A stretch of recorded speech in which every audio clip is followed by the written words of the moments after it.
I'm going to 3D print some threads. It really works.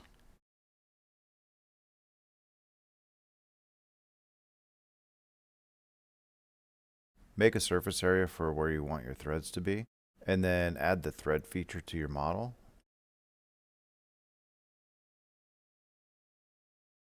Go into your plastics workspace and with the press pull, reduce it by 0.1 millimeters.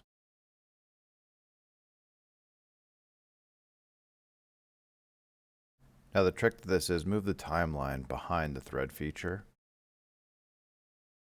Add the chamfer to the threaded surface area.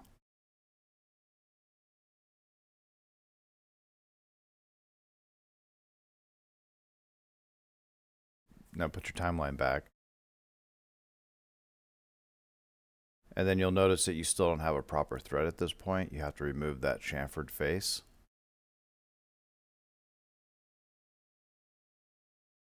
And so the second trick is go back down to your timeline and move the thread feature behind the chamfer, and that'll give you a printable thread.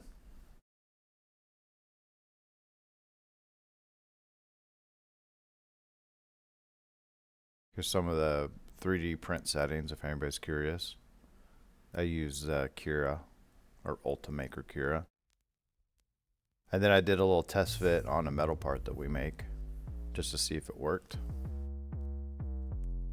The threads look really nice. And they worked really good.